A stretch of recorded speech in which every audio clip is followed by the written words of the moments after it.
Robin Allen and I decided to do Christmas carols about 7 years back, and she needed a copy of Christmas Carol that we could do a scene out of for the audience. When we announced our season, we used to always do scenes and musical bits out of shows. And so I wrote her a scene. It went over really well, so she asked me to write the show. I think A Christmas Carol was intended to be a ghost story, and that was kind of my jumping off point for this production. So we've tried to put some spookier elements into it. I also think it is a show full of magic, and so we've tried to bring more magic into the show. So I'm really proud of the special effects that we're working on. Well, the first thing I did in writing is I went to Charles Dickens' biographies, and I started reading about the man and what he was interested in and why he wrote A Christmas Carol. And he's actually wrote A Christmas Carol as a ghost story. He considered it a ghost story, not necessarily a Christmas story. So that's something I tapped into, and I tried to play up the horror of the ghost, the things in the play that are supernatural, the moments that should shock an audience. But Marley, you were a good man, a fine accountant, an excellent landlord, a good man of business. Mankind was my business. Business. Greed. These were my undoing.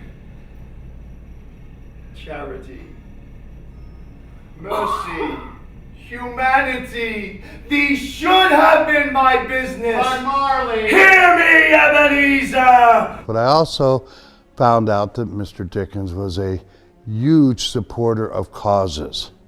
He hated debtors' prisons. He hated the way the poor were treated at the time. And so one thing I did expand on was some of that dialogue that in the book isn't dialogue, it's written in this is how they're thinking. I expanded that into dialogue so we would get a sense of what Dickens was trying to get across in terms of social change and the social changes he wanted to see in the world.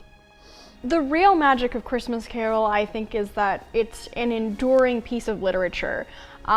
It has never been out of print since it was first published in 1840 something by Charles Dickens. And we've seen it in so many adaptations, from different animated tactics to even the Muppets with Michael Caine, the Muppet Christmas Carol. And I think part of the reason that it's enduring is just not because it's like a Christmas tradition that we drag out of the closet every year.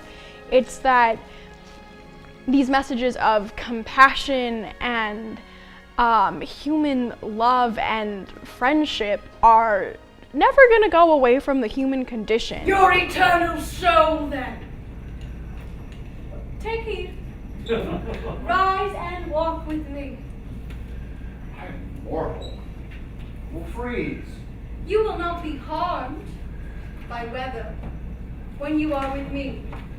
The social justice story that really is woven into the center of this, that was so pinnacle to Charles Dickens's messages in many of his stories, is, I think, something that touches a core with all of us, that there are people in need that we should reach out to, and that little things that you do can cause a big effect on people's lives.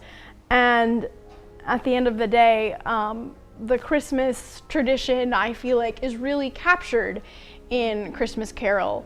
The joy and what makes it really the most wonderful time of the year.